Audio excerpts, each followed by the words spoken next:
China's Lus Plateau is a region that stretches for 640,000 square kilometers across north-central China. Unspoilt valleys in neighboring Sichuan show us how it might once have looked. It's the sort of natural abundance that is necessary to support an emerging civilization. How could a landscape with such potential have been reduced to this?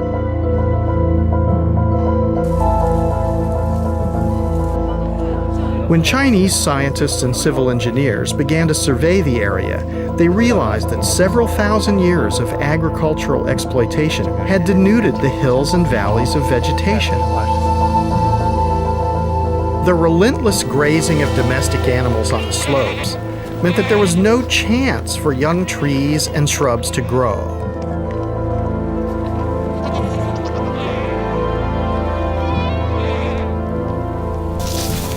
The rainfall no longer seeped into the earth, but simply washed down the hillsides, taking the soil with it. Over millennia, this progressively destroyed the region's fertility.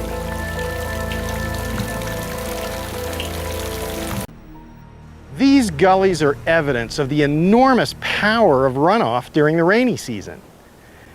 Without vegetation cover on the hillsides, when the rains come, the water doesn't soak into the ground but flows away in a flood. Then it's not available for agriculture during the rest of the year. This leads to drought and, famously for Ethiopia, famine. There is hope that the situation here can be reversed. Yeah, that root could survive? No.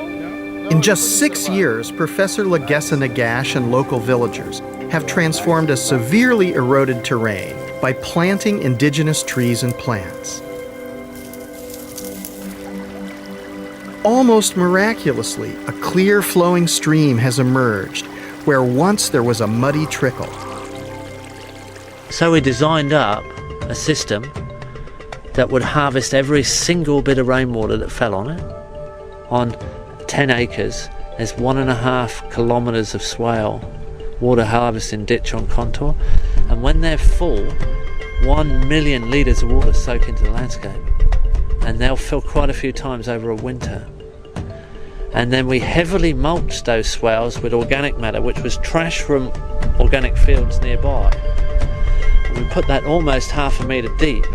So we saved that and mulched our swales, which are about 2 metres wide and 1/2 metre deep on the trench. Then we put micro irrigation underneath the mulch.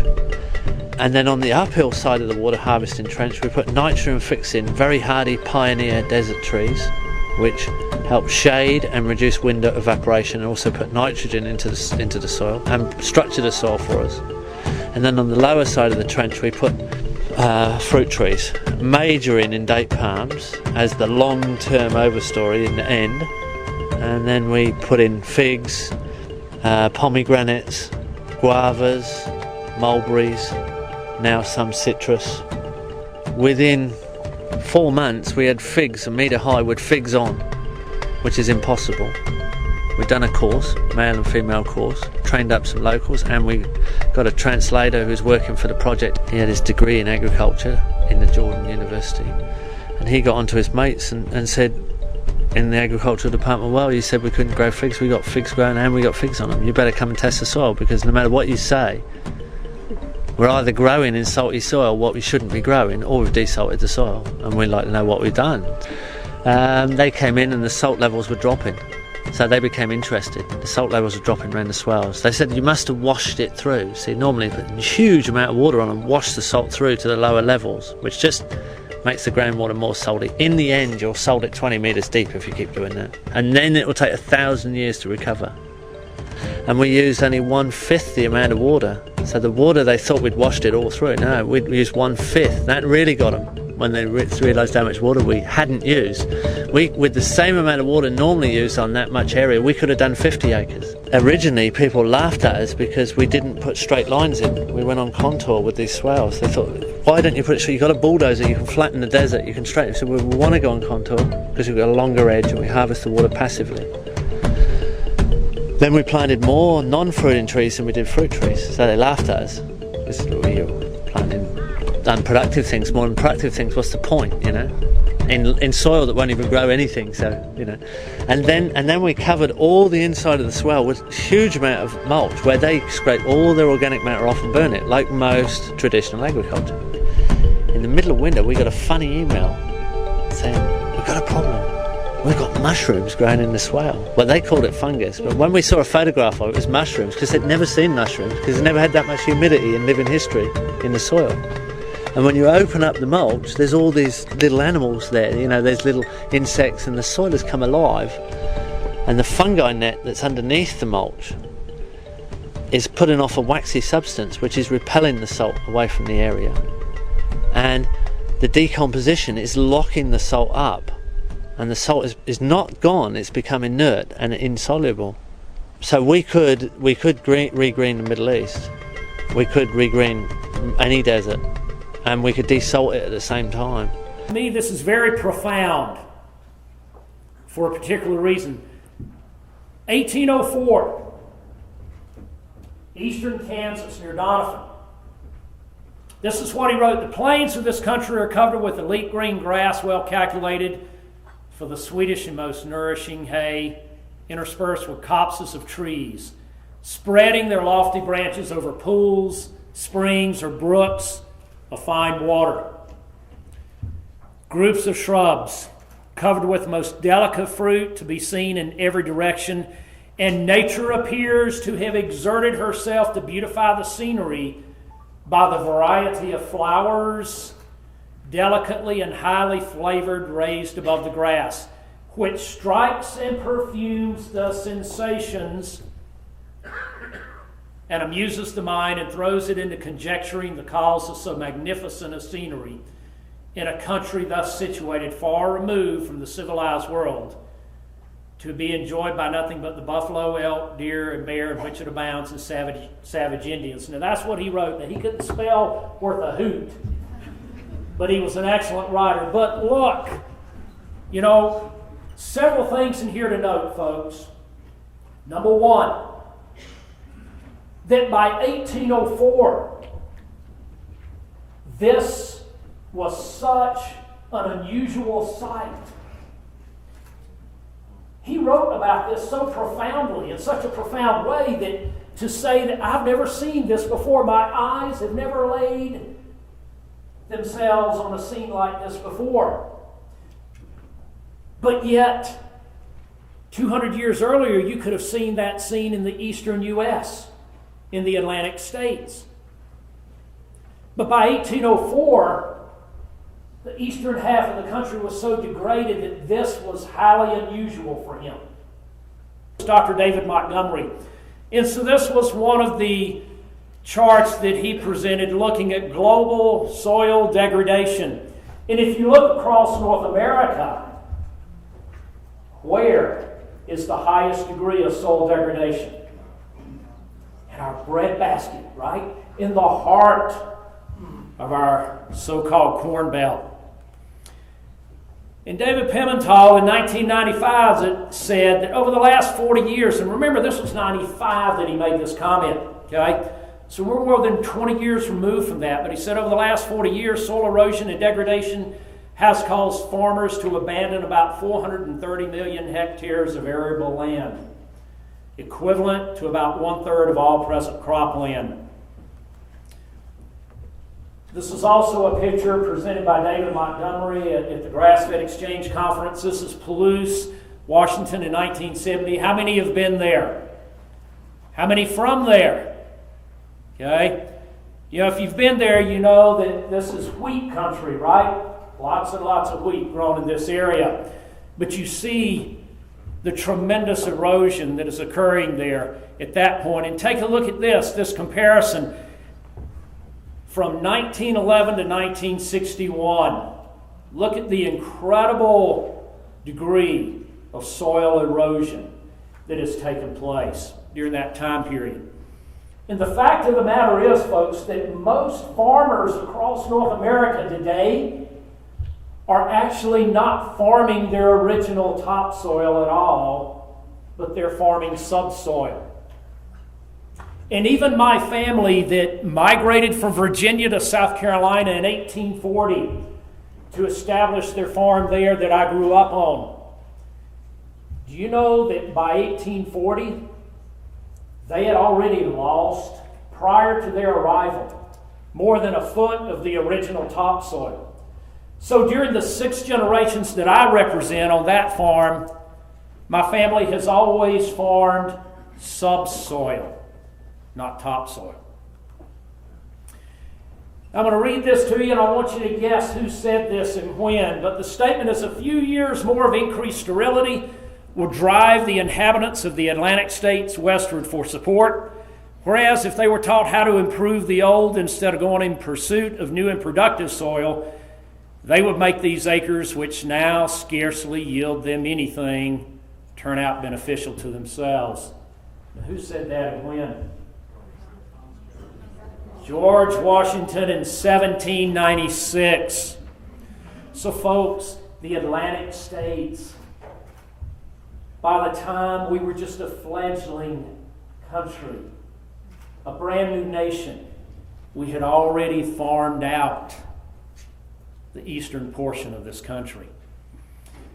This is a satellite view of a massive dust storm occurring in eastern Colorado, western Kansas in January. This shouldn't be happening at any time, much less in the dead of winter. As you can see how massive it is. This is the same dust storm view from ground level. And then if we compare 2014 to the original Dust Bowl, and notice I said the original Dust Bowl, because we're about that close, folks, to our second major Dust Bowl here in North America. We're seeing this all over the place. About 3 weeks ago, Gabe and Ray and Dave and I did a 3-day soil health workshop out in Elk City, Oklahoma. So about 140 miles or so west of Oklahoma City. And the very last day of that workshop, we finished up and I had to drive back to Oklahoma City to the airport there to fly out. Cold front was moving in, and the wind was blowing across the plains there at about 40 miles an hour. And here's the deal. Across that entire 140-mile plus drive on I-40, red dust was blowing the entire way. Never let up. And in places along the interstate, I had to slow down to below 30 miles an hour just to see. And by the time I got to Oklahoma City, it was totally enveloped in a red haze. So we are almost there, yet again. The hypoxia problem. I live down in Mississippi, so this significantly impacts us on the Gulf Coast to the tune of billions of dollars of lost income a year. This last year, for those of you that followed the media about this, it was a record-sized dead zone, over 8,770 square miles in size. And if you take a look at this map here, you'll see the pink area there is the area that drains into the Mississippi River and then into the Gulf of Mexico. So that's the area that created that dead zone. And here's what it looks like in real life. So you can see the stark contrast there in the Gulf.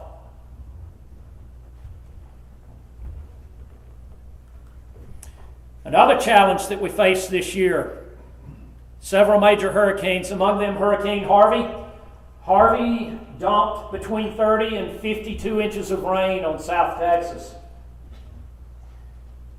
Now, that much rain is going to cause flooding, especially in low-lying areas like that. But that area historically was coastal tallgrass prairie with significant organic matter, significant water infiltration capacity in the soil.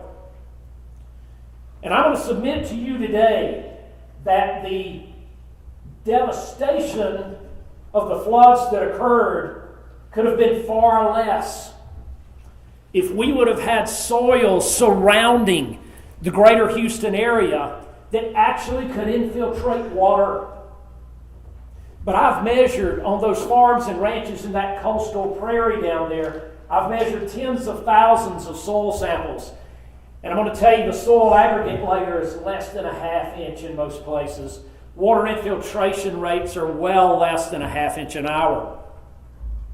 So that greatly exasperated the problem and the issue that we had and created more severe flooding impact than we should have seen. The Ogallala Aquifer, I saw this just yesterday in the newspaper. As you know, it underlies portions of 8 states in the central U.S., covering an area of about 175,000 square miles. But over the last several decades, the water level has been dropping steadily. And over the last 6 years, it has shrank twice as fast as it did in the previous 60. And on top of that, because of this, streams are drying up at a rate of 6 miles per year. 6 miles of streams per year drying up because of the decline of this aquifer. In between 2013 and 2015, it lost 10.7 million acre feet of storage.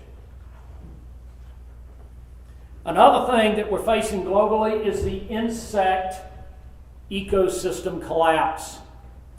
And we're seeing more and more data about this on a routine basis. One of my very good friends and colleagues is Dr. Jonathan Lundgren of Blue Dasher Farms and Ecdysis Labs.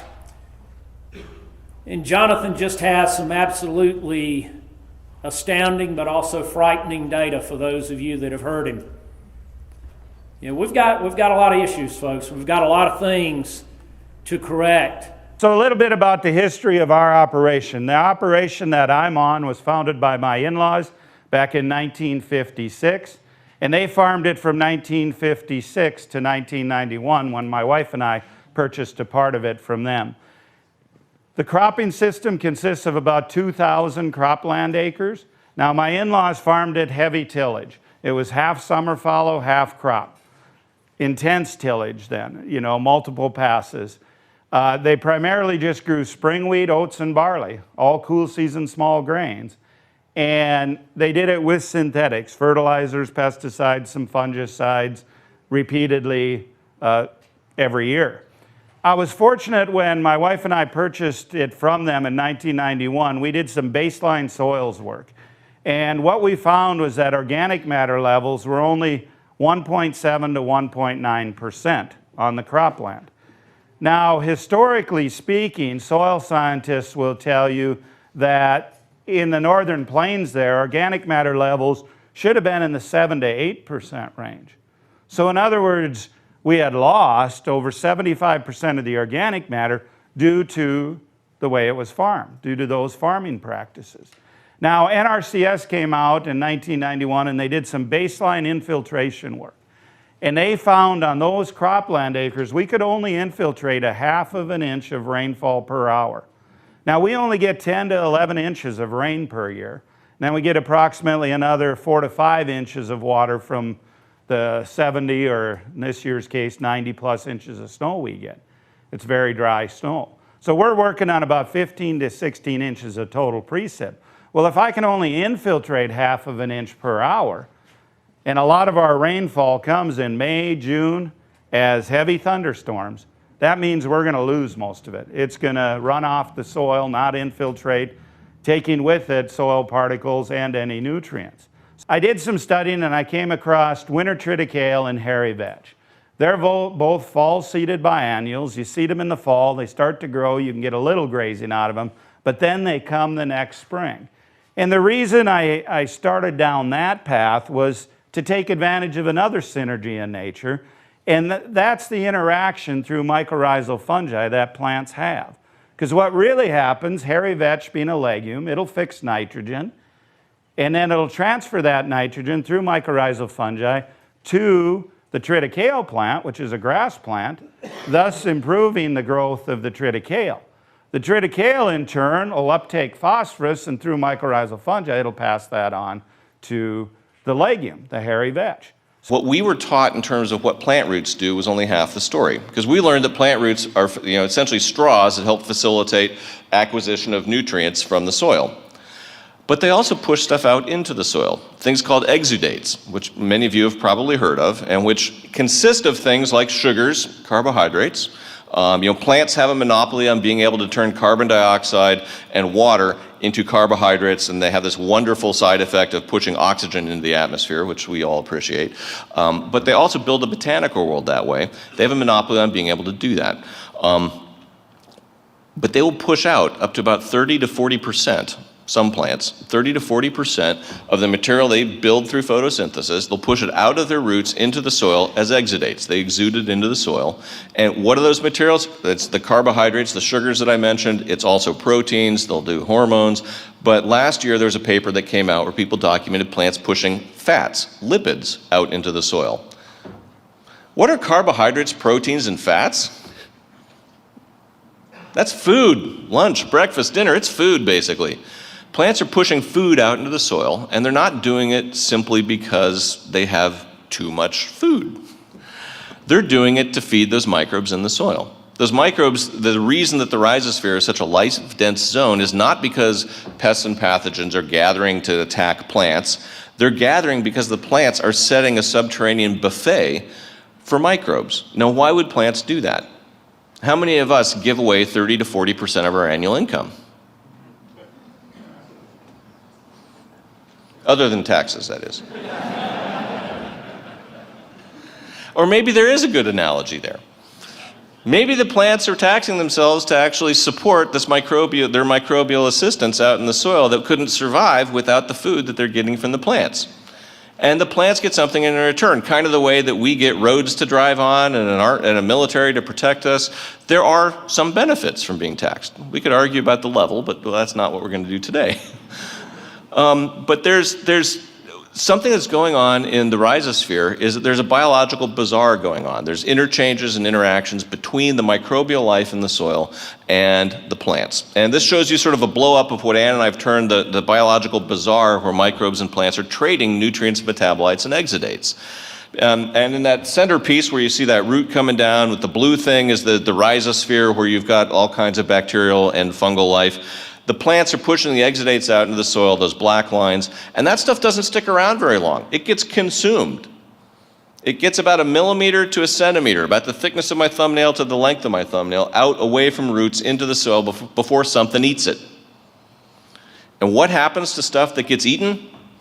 It gets metabolized. And what happens to the waste products of metabolism? An organism will excrete them. And so we have all these microbial metabolites coming back out into the root zone of plants, right around roots, because that's where they're living and things are being consumed. What are those kind of metabolites? When Ann and I learned that those include things like plant growth promoting hormones, we were astounded. Because here you have microbial life in the soil, bacteria in the soil, producing hormones to make plants grow and to keep plants healthy.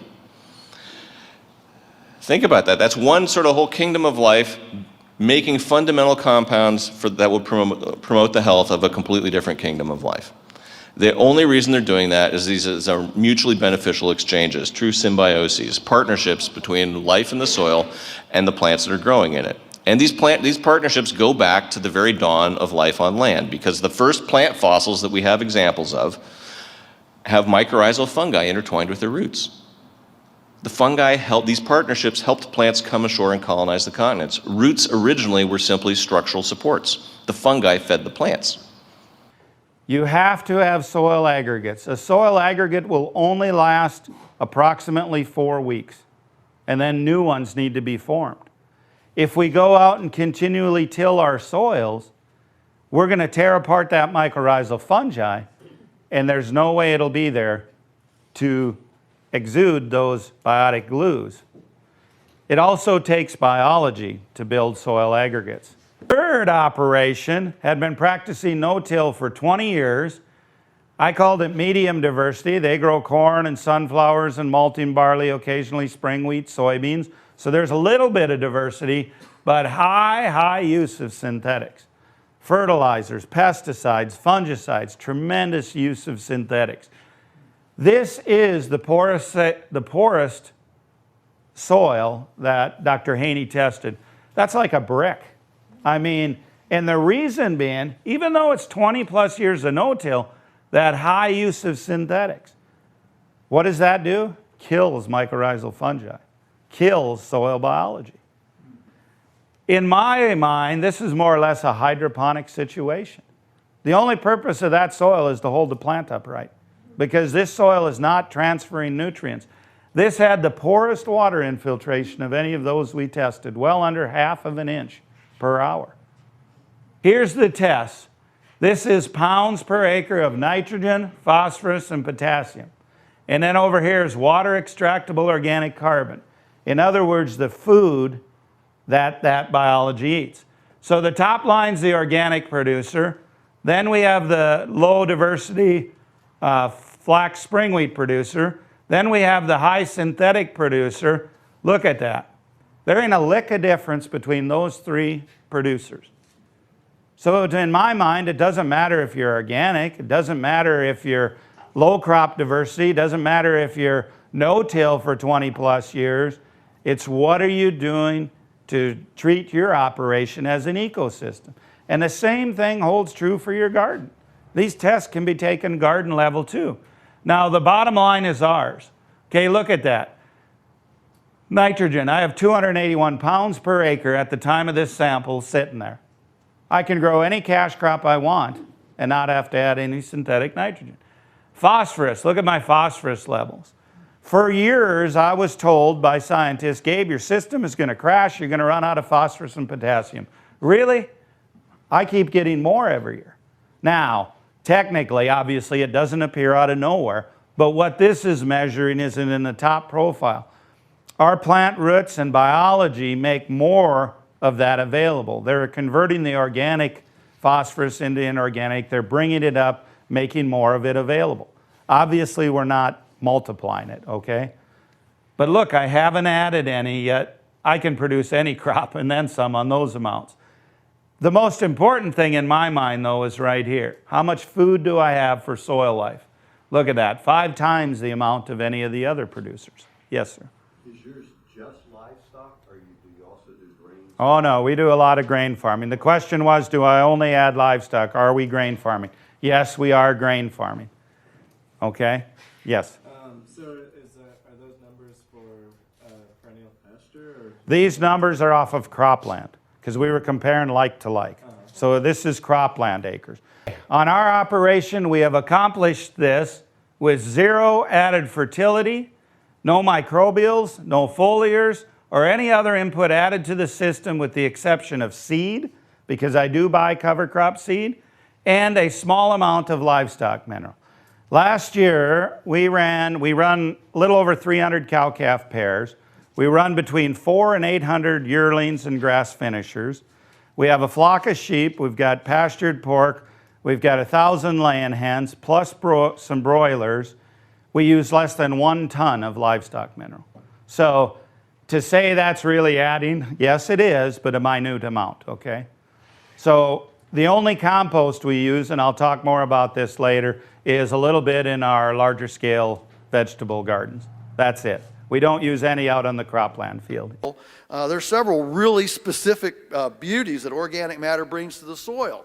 One is that it unleashes carbonic acid. So if you have rocks, anybody have rocks in your fields? Anybody got rocks here? Anybody pick rocks? Yeah. Okay. So here's my question. If you go out in your field and you pick up a rock, does that rock have all the molybdenum, boron, cobalt, zinc, calcium that it had 500 years ago? Yeah, if it didn't, it'd be dissolved, right? Well, what dissolves rock? How do you get all those minerals out of rocks? Well, I could bring that rock, set it up here on the table and say, I wonder how much, what's the mineral complexion of that rock?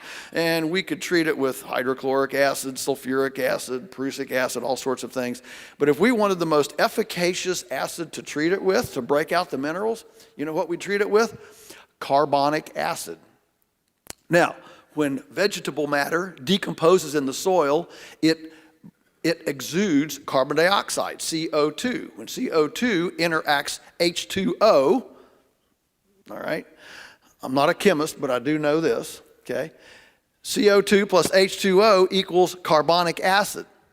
So many times our mineral deprivation in our soils generally is not because we don't have enough minerals. Everybody's got fields full of rocks.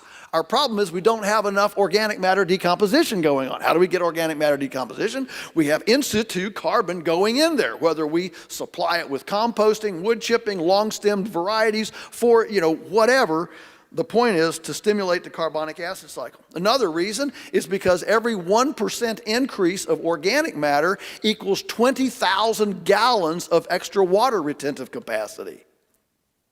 Every 1% of organic matter, because it's the porosity, it's the sponge of the soil. Another reason to increase organic matter is that it unleashes the microorganism community in our favor. Two examples I can give you. One is Azotobacter bacteria. Ever heard of Azotobacter bacteria? We're all familiar with the rhizomes on the end of legumes, that concentrate nitrogen. Well, Azotobacter are actually nitrogen-free bacteria that don't depend on anything. I mean, they don't depend on legumes.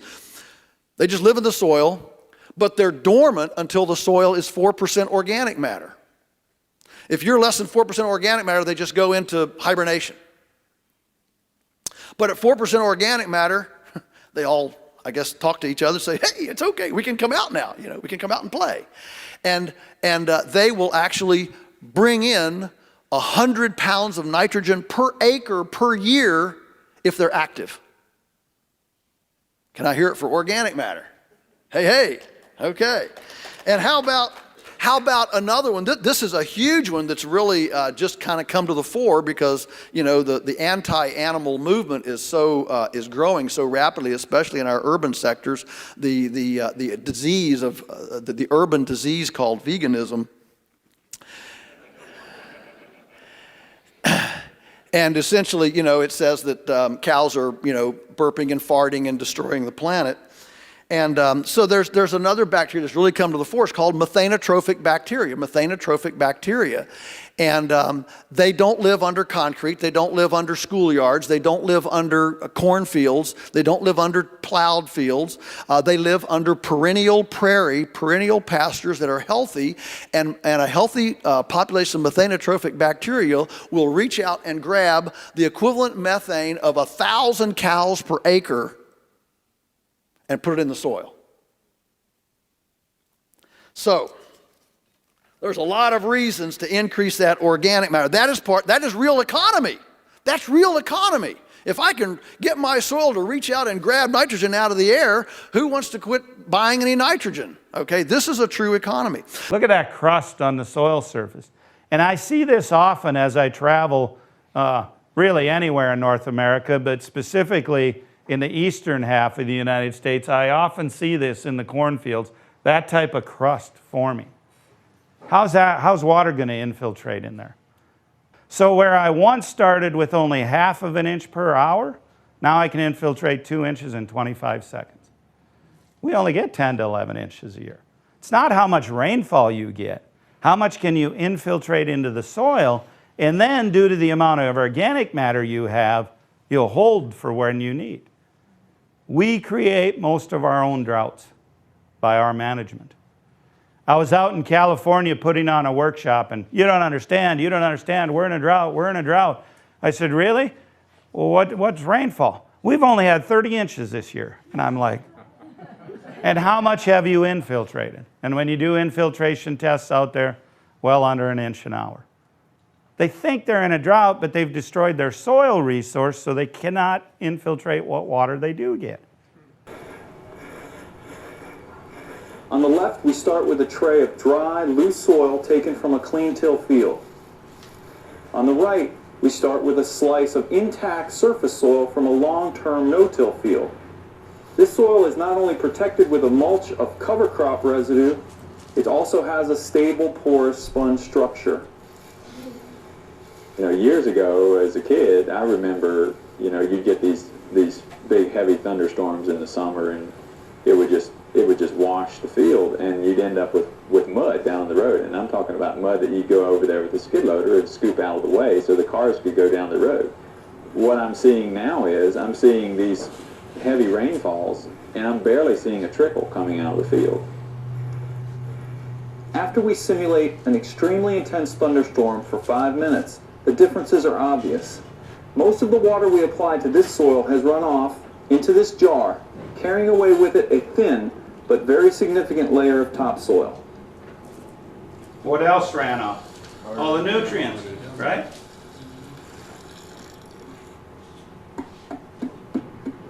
We just applied 1.5 inches of very intense rainfall to this bare, tilled soil.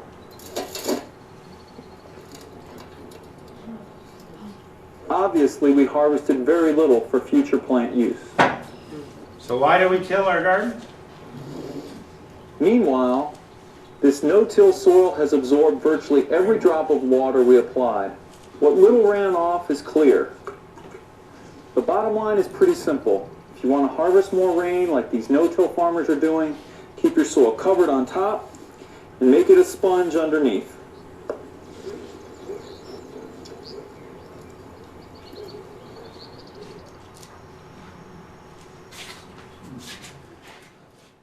If you have too much water, you need to increase your crop intensity. In other words, grow cover crops to utilize that water to cycle carbon. If you don't have enough water, you need to increase the water holding capacity of your soil. The only way to do that is by growing something. Taking CO2, increasing organic matter in your soils. Approximately 2/3 of the organic matter increase in soils comes from roots. You got to grow something. That's the whole key. See, it's totally antagonistic to what we've been taught for the last 50 to 70 years. This is a triticale field. Looks pretty pathetic, right? Not going to be much crop to harvest there. Look, it's barely headed out. See a lot of bare soil. Okay. Here's a diverse polyculture. See the triticale in that's all headed out, looks healthy, right? What's amazing is they're side by side, planted the same date. That is just amazing when you look at it. Now think of the ramifications on production agriculture. You can, and I'll show you what we're doing, we're planting multi-species, so whatever cash crop's taller, the cover crops stay lower and you can combine. But this is the synergies we need to be taking advantage of. In the pink there, that's Dr. Yamili. She was responsible for that. Look at that. That's just absolutely mind-blowing. What we've gone to in our operation is, rarely will I plant a monoculture. So this is oats with 3 types of clover growing in it. This is corn with hairy vetch growing in it. This is a diverse mix of cool season broadleaves. We graze that mix. This here is my sunflowers, and there's actually 19 different species of covers growing underneath that sunflower crop. So I'm trying to never grow a monoculture because I know how nature functions. So with all those species, I'm getting the synergy of legumes, cycling nitrogen. I'm getting all the diversity to feed biology a very diverse diet. I'm improving root structure, increasing organic matter, collecting maximum sunlight to cycle carbon. So this was a particular cover crop I seeded in August. There we are by mid-September. Now I guarantee you that's had less than 1 inch of rain on it since seeding, because our rain usually shuts off in early July and we don't get rain again until late September, usually. You know, that's not uncommon for us at all. But look at the diversity out there. What I'm really trying to do is feed everything. Both the above ground biology, in this case wildlife, also the insects. And so many people look at insects as a pest. We need to change our mindset as far as that's concerned. This is Phacelia, and there's a native pollinator bee on there. I had a group from the Xerces Society out to my place last summer, and they were just going nuts because they've never seen as many species of native pollinators. But the reason is we try and have pollinating flowers to attract the pollinators blooming at all times throughout the growing season on our operation. It's a proven fact that if you have a beehive located within a quarter of a mile of any of your crops that need pollinating, you're going to get about a 10% increase in pollination rates. Why wouldn't you want that? Why wouldn't you want to attract them? You know?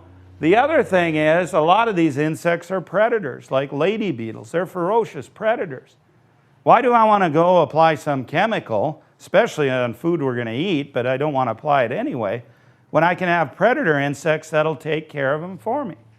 Jonathan Lundgren, who's a really good entomologist, told me this. For every insect species that's a pest, there are 1,700 that are beneficial. So here farmers are out there trying to kill that pest. Why not just try and provide a home for a few of the 1,700? They're going to take care of that pest, right? You know, it just amazes me how backwards we've gone in production agriculture. I don't know how many of you have seen this, but this is pretty good. So they layered sawdust and some compost. And this is the earthworms eating that sawdust over a period of days, if you look in the lower left there. This takes a few minutes, but look at that. Isn't that amazing? If you have a healthy population of earthworms, what will that do to your soils? Yeah, what are we doing with tillage, with synthetics? What are we doing to our soils? Do you ever need to bring in earthworms? Do I ever need to bring in earthworms? I never, ever had. They just spread and come. Yep, build it and they'll come. No doubt about it. Look at that. By day 18, you couldn't even tell that. That's pretty amazing, I think. Yes? So when you're transitioning from your cash crop to a cover, you're able to put the cover down without doing any tillage as well? Correct. You're drilling that cover in? We're drilling the cover directly in. We haven't tilled anything since 1993 was the last tillage pass. No reason to till. We noticed we quit using all those anthelmintics and insecticides on livestock back in 2007. We had 0 dung beetle species. We couldn't find a single one for the first 2 years. Now we've actually got 16 species. This is an old slide that we've documented now on our place. And we didn't introduce them at all. They just come. They'll find you. They'll migrate and find the herds that are not using those. And we have a lot of other predator insects. This is yellow dung flies. They'll feed on the fly larvae. Works great. And then we have things, hister beetles, rove beetles. There's many different types of insects that are predators. Dragonflies, I mean, they're just deadly, 90+% kill rate on flies. I don't know what grad student found that out, but that's a meaningless fact, okay? The other thing is we use rotation a lot. We move our livestock daily through the growing season, and that really helps for control of pests also. Velvet mites, blister beetles, there's many, many of them. Orb weavers, how would you like to be a fly trying to get through that pasture, you know? Now, I tell people my 30-year-old son is single. Here's one of the reasons why. He actually charts the populations of those different insects. He spends a lot of time looking through manure, and I told him, if I ever want grandkids, you got to quit doing that, you know?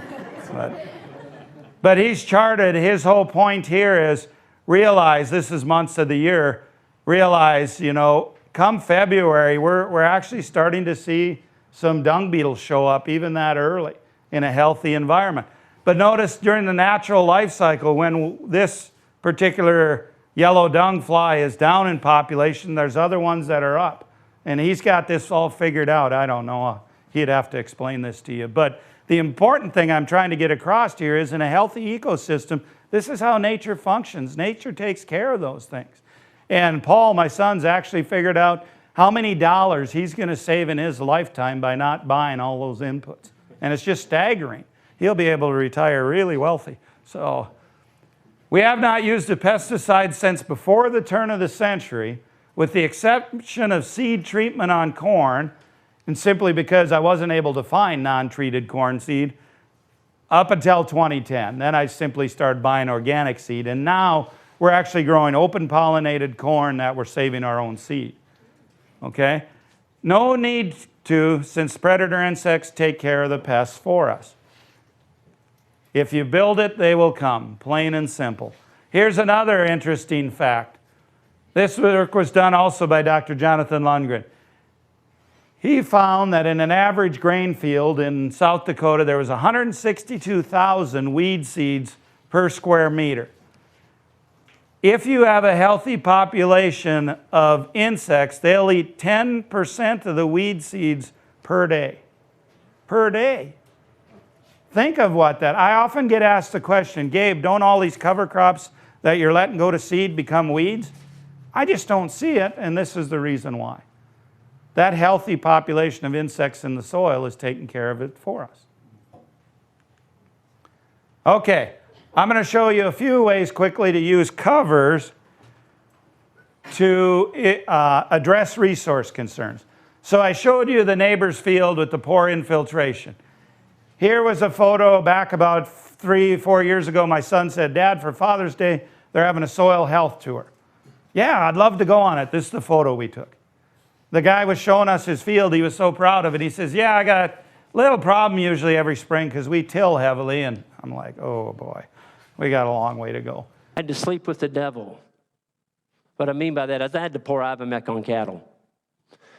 If I didn't Ivomec those cows when they came into our farm, I didn't get cattle.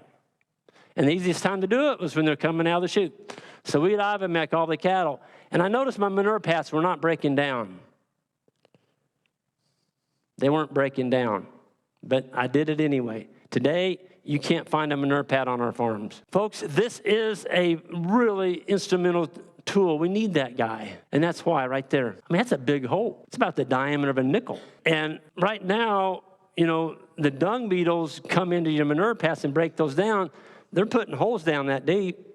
Well, if you've got 10,000 holes around your farm, or let's say 3 or 4 holes underneath every manure pad, what happens when you get a rain?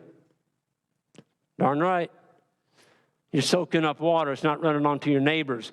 Also, that dung beetle is rolling up a ball, and he's putting it down in the bottom of that hole, just like this. That's him. That's pretty nasty looking, isn't it? I mean, that's just gross. I used to look at these little guys, folks, every morning when I go do chores. I milked a cow for 12 years at home. I made the mistake of asking my dad if I could milk the cow when I was 2nd grade. And I got a couple streams going in that bucket. He said, son, it's yours. He walked away. But I remember going out to milk the cow in the morning, and those things were everywhere. This is before Ivomec was ever developed. They were everywhere. And we didn't have manure. We didn't have hardly any flies. Folks, the flies lay their larvae in that manure pat, and the flies hatch out, and they attack your cow. There are literally hundreds of secondary and tertiary chemical compounds that exist in all of these different plants. But the key is that you don't have the same secondary and tertiary compounds in the same plants, okay? So the only way that you can get the diversity of these secondary and tertiary nutritive chemical compounds is through plant species diversity and complexity. And what Fred found is that given the option and the ability to select, livestock will actually eat from 50 or more different plants in a single day, okay? Given that option. So what are they doing? They're balancing their own diet. In other words, they're smart enough to do that if we give them the opportunity, but when we have monocultures, we're not giving them that opportunity, folks, okay, at all. All they can eat is what's in front of us. It's like us going to a buffet and the only thing on the buffet is celery, okay? So that's our choice. That's all we get. In a way, we're doing that to our livestock, and then to supply whatever else they may need, what are we having to do? We're having to supplement, okay? And supplementation is never cheap. We can get really good gains on this. This past year, we averaged 4.05 pounds a day gain on our finishers, and those finishers were weighing from 1,000 to 1,350 pounds, and we're still getting that kind of gains on there. Year in and year out on our covers, we'll easily average 2¼ pounds day gain or more on these. Here's, this was just taken this last fall. This was a brown red rib sorghum sudan cowpea mung bean kale mix with some clover. And see, we're letting them just strip the leaves and they're leaving the rest. That's the armor, that's the carbon to cover the soil, but they're putting on tremendous weight gain while doing that. See that crop right there? They mowed it.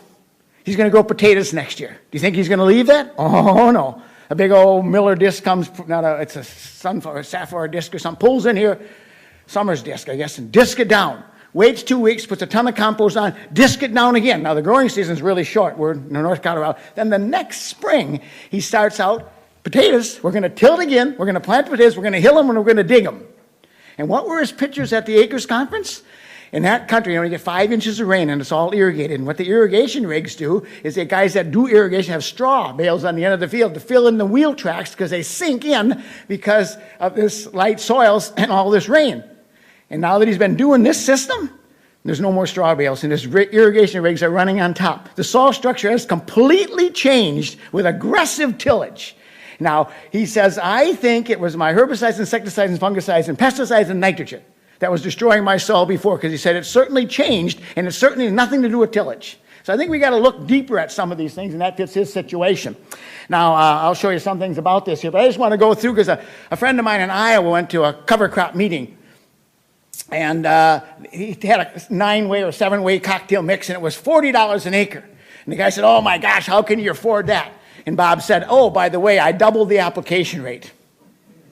It was on $80 an acre. And he said, I want to know how not. He said, it's my nitrogen, it's my nutrient storage, it's my time-release fertilizer, it's my erosion protection and building my soils, it's my carbon sequestering, getting more organic matter in my soils, it's my insect control, it's my disease prevention, and he says, I'm building my resilience in my soil, and I'm increasing water holding capacity, and I'm at my weed control better. I did that all for $80 an acre. We saw that we were using water up front, like I said earlier, but as the rains do come, our infiltration rates are higher, and so we gain that back pretty quick. And then once we get into the growing season a little bit further, then we're water ahead in the end. So now that I'm planting into it green, I'm getting much more even stands. My soil organic matter is growing. I've got much better earthworms than I've ever had. Last year was the first year I've ever had my no-till beat my conventional in yields. And we're much better conventional farmers than we are no-tillers. So he's actually become a believer in it, which he's always kind of my truth tester. I'm always looking, people think I'm a little crazy just because we're planting into stuff that looks like this. And I know it's not conventional. I know it doesn't look right. It doesn't look correct. But I'm like, well, if I can get my father to run a planter and plant into, headed out barley and be happy with the job the planter's doing, the way it plants, all the fundamentals of farming, and then he's happy when we're combining and the yields are better than where we conventionally tilled, I'm like, well, that's, wish I'd done it sooner.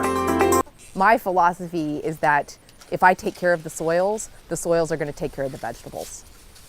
So I do a lot of cover cropping on the farm, on bare ground, if at all possible. I have cover crops on it.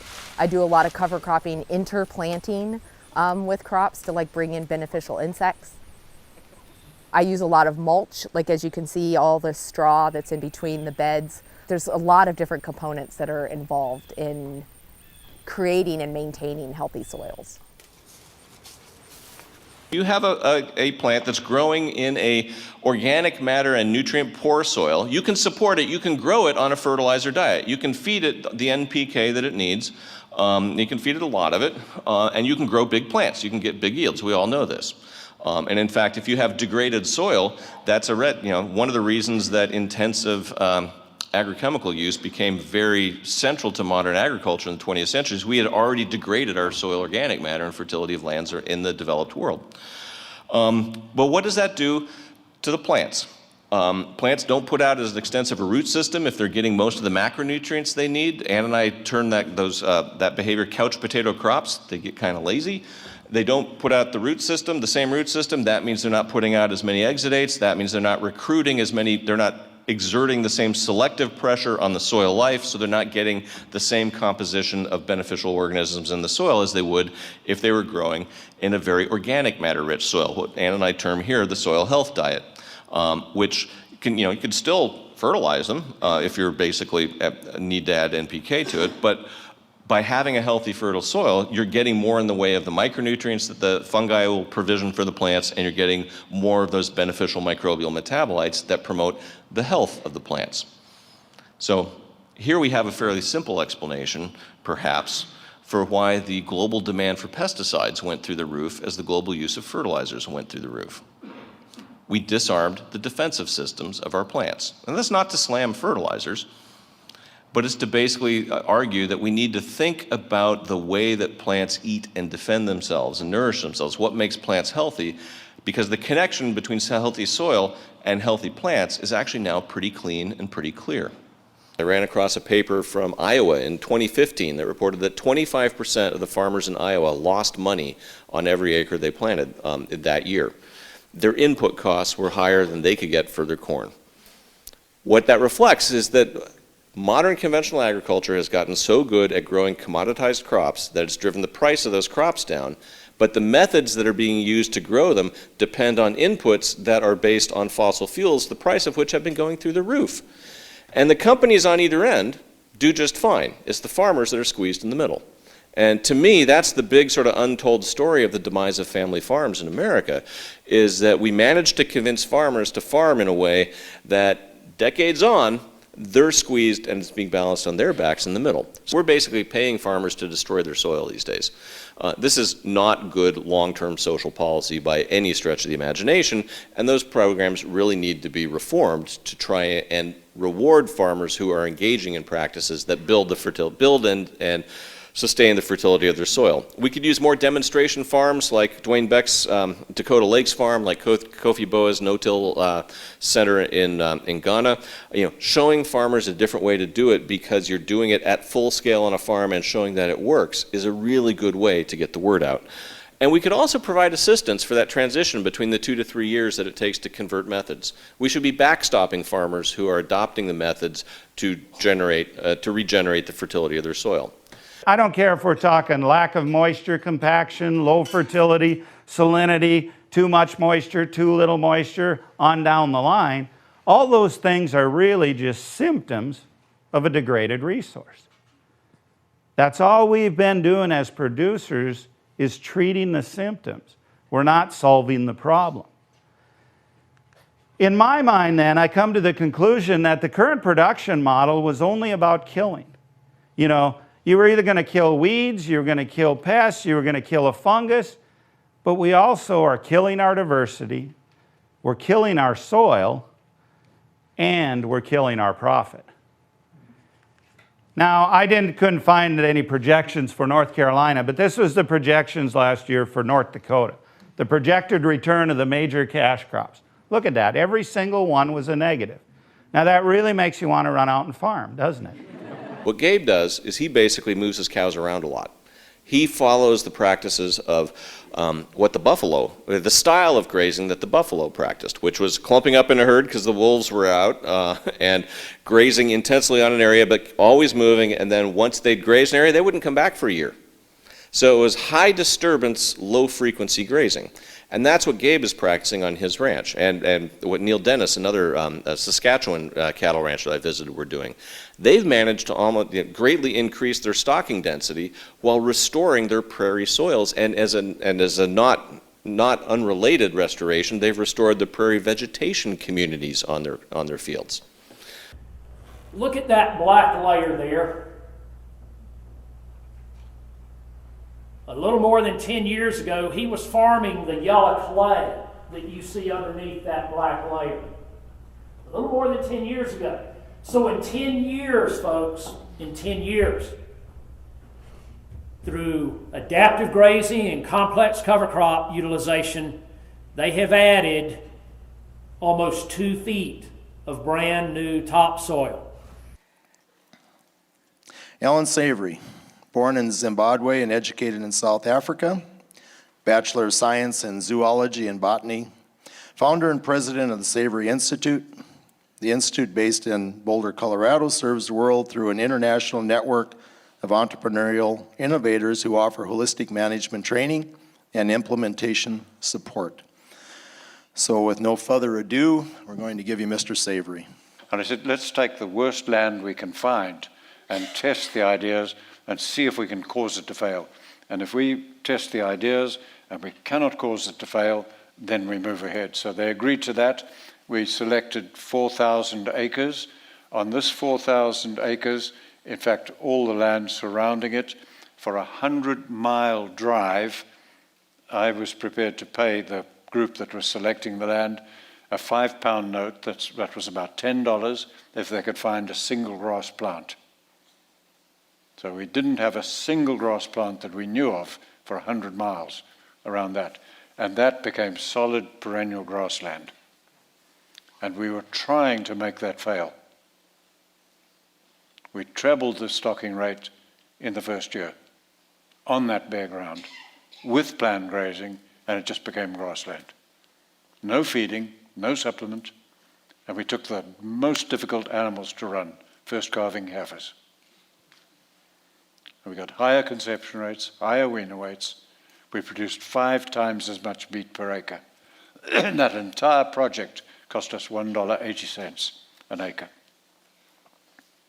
to produce 5 times as much meat. We could not cause it to fail. The only time we've ever had to actually feed animals with bulk feed of any sort is when we're doing mine reclamation. Because when you're doing mine reclamation, you have 100% bare ground. There's not a shrub, there's not a weed, there's nothing. And so when we put a lot of cattle onto a mine dump to get the plants growing, we just use the cheapest, nastiest hay we can find. Because you just want it full of weeds and seeds. And that gives you the start, and then it goes from that. And people are doing that already in Arizona and other parts. But on the land, no matter what you saw in slides, how bad it was, we've never ever had to feed to get going. Now, I wouldn't advise you, if you're on a very bad bit of land, to double the livestock immediately like I did. I just did it right away. If you had a situation like that, I'd say no. Rather learn what it's about, visit others, learn the planning procedure, and wait until your growing season, and then do it as your growing season started. With these projects in Africa, I just started right away because I was there to watch them and so on. Yeah. I wanted to ask you, you talked about going from 3 species of grass to 19. Was that all natural seeds, or did you? We've never had to reseed. So, that was all just laying there bare in the bare soil. Yeah, the seed is always there. I had a discussion with some folks, range folks in Nevada once. We were talking like this out on the land, and one of the guys from university there said this wouldn't work in Nevada because there's no seed. And I said to him, well, go anywhere in Nevada and just take a square yard of soil, scrape off the top half-inch, put that in trays, go and water it in your study, and if no plants come up, you give me a call and I'll send you $1,000. He never asked for his $1,000. I don't think you can find soil without seed in it. If you're on a big ranch, big tracts of land, don't waste your time. Start looking at other ways. Now, other ways that we're developing are the herding, putting dogs periodically. If you just have a man with a horse and a couple of dogs for part of the day, just bunching the animals, just simulate the wolf, just getting them crowd somewhere, attractants, just finding ways to get them bunching, excited, moving. Those hills over there on the horizon, that was solid sand when I was a kid. Sand, duny sand. And that's covered with big blue stem and little blue stem now. And it's by taking a lot of cattle in there, and we sometimes will run a herd of yearlings, and we had 2,300 head of yearlings in there, and it just tore the heck out of it. But a little moisture, and all of a sudden, boom, boom, boom, shoots came up where you didn't have any grass at all. When we run cattle on the ground, it really increases the soil health much quicker than when there's no livestock involved. The trampling effect, the biting and the chewing of the plants react differently when they're being grazed versus when they're just being cut, like with a mower. And they'll regrow more aggressively. The integration of all of the saliva and the dung and the urine, those all are increasing the biological activity of the soil, and we see much faster gains in soil health when we properly integrate the livestock.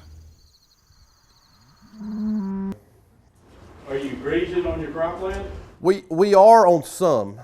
So we have an issue. I have 23 landlords that I have to deal with. We farm 3 counties now. And some of my landlords like animals, some of them don't. Some of the properties have fence, some of them don't. And the ones that do allow us to put animals on there, we put animals on there. You'll see your ground change twice as fast with animals than you will with just straight cover crops. I think the urine and the manure and getting that biology through the rumen of the cattle and out the back, I think it does, you know, a world of difference. So we try to put as many animals on as many acres as we can. We talk a little bit about bruising the soil. We want the animals to move across our landscape, and they have that cloven hoof. And see, there's billions and billions of microbes living on the root hairs of those plants. And when the animals walk across the landscape and step on that, it wakes them up. And they all start sourcing food. Maybe the predators start going after other little guys and eating them. The next part of this whole carbon economy is perennials versus annuals. The energy flow, as you all know, the energy flow of perennials and annuals is completely different. Annuals are extractive and they put all the energy up here in this big plump squash or seed or watermelon or whatever. Perennials, the energy flow is all about going into this root mass that is the bank account, the savings account for the plant. And in controlled grazing, we call this pulsing the pasture, this whole rest and growth cycle, because pulsing is like a heartbeat, and we're actually pumping the energy into the pasture as we prune off that biomass. So that's why in nature, all the deep soils on the planet are not under trees, they're not under bushes, they're certainly not under corn and soybeans, they're under perennial prairie pastures with herbivores running across them that are exhibiting 3 M's. I call it moving, mobbing, and mowing. They're not in the same place, they're not in the same field, they move. The migratory choreography is amazing. But they move along, they're mobbed up for predator protection, and they're mowing. They're not eating dead cows and dead chickens and, ho-ho cakes left over from Pillsbury and all that stuff. They're mowing, okay? And the problem, the dysfunction of modern cattle production is the reason that we have things like cowspiracy and What the Health and the UN Long Shadow Report and all this science imputing livestock farming is not because cows are bad, it's because we're managing them bad. And when you abrogate any one of these 3, moving, mobbing, mowing, you have what nature wants to have, this beautiful choreography of symbiosis and synergistic soil development, and what you do is you have dysfunction. So here's the deal. You can go up to 50% plant leaf removal with a single grazing and only have 2 to 4% root growth stoppage. But look what happens when you simply go, you make another 10% jump. You remove an additional 10% of leaf material. Now all of a sudden you're up to 50% root growth stoppage, and you get up in the 70-80% area, and you get up to 100% root growth stoppage. And you start losing roots below the ground, they start dying off, and they shorten up. If it's hot and dry, then what happens? It's much more susceptible. Your plants get highly stressed, right? And they can't regrow rapidly. But what's the other thing? Where did we say the microbes live? In the root zone. So if we shrink up that root zone, what are we doing? We're killing off a large portion of our microbial population at the same time. Ever had this happen? Okay. You have cattle in a high stock density in a paddock, all of a sudden you get a big rainfall, and it looks like they've plowed it all up, right? So this was one of our clients, this happened. They said, oh my gosh, what are we going to do here? What's going to happen? And I said, just let's do nothing. Let's wait and let's see. Let's give it some rest and recovery. And here's what happened. They tripled the forage dry matter production through that disruption, okay? Now, do you want to continuously do that? No. But my point is, planned disruptions can be very good. So what are some ways to be disruptive? Okay? Altering stocking densities. Rather than having the exact same stock densities all the time, alter them throughout the year in periods of the year. Do not move your rotations through your farm or your ranch in the same pattern every time. Okay? Alter the movement patterns through your farm and ranch each season, each year, so that you're not hitting each pasture at the exact same time of the year every year. This is a farm we leased. We've had it since 2001, 250 acres, and it was continuously grazed. And it was a wreck. That was solid dirt all the way down to that little creek. And at that time, there was no water in that creek. Because when it rained, it just flushed that whole farm down to the neighbor. Now we've got catchment. We're catching the rainwater. That creek is flowing now. And you don't want to step off in it. It's deep. It's waist deep. There's frogs in there. There's fish living in there. There's coons. There's all kinds of stuff along that riparian zone now. But we grazed it differently. We put animals on that for a short duration, then we moved them. We didn't leave them there. So I think cattle can really heal riparian zones if it's done correctly. But look at the diversity in that picture. I mean, there's everything in there, even my hated cocklebur. There's a few of them in there. You know, it's another plant, okay? But there's all kinds of stuff in there. And my neighbor, he's still grazing the other way. I'm catching his soil. It comes down my creek. His soil covers up my grass. It lays it over, and then my grass grows back up through his soil and plants it. That's how my creek banks are uppening. They're uppening with his soil. He doesn't want it, so I'll take it. This is us just digging in a conventional field that's adjacent to one of our grazing pastures. And you can just see how hard the soil is, how difficult it was to get the shovel down on the ground. I'm about 165, 170 pounds, and I'm literally jumping up and down on the shovel, trying to get it into the dirt. And I could only get it in about halfway, whereas with 3 or 4 light jumps and just 1 foot in my pasture, the shovel went in as far as I could get it down. So here we're just showing the difference between my neighbor's dirt, which I borrowed from him for a couple of minutes for our experiment here. You can just see how much harder this is. And this is literally taken just a few feet away from where my pasture is. And you can just see how matter. Yeah, the organic matter in the soil really makes a huge difference. And we've got a long way to go here. Like, we've got a lot of room for improvement, but try to break his stuff apart. I mean, it'll eventually fall apart, but it's just not fillable like our stuff is. And what that means is that his dirt isn't going to hold water, and our dirt is. And that's what this is all about, is holding water so that we can grow grass and graze cattle and build soil. The first year is going to be crappy, is the word I use. And why is it crappy? Because below my hat and in between my ears is not ready to learn how to look at the importance of the system. The second year is going to be better. The third year, that's when the system's going to start to turn a little bit. And then the fourth and fifth year, if you can get over the third year, you're never going back.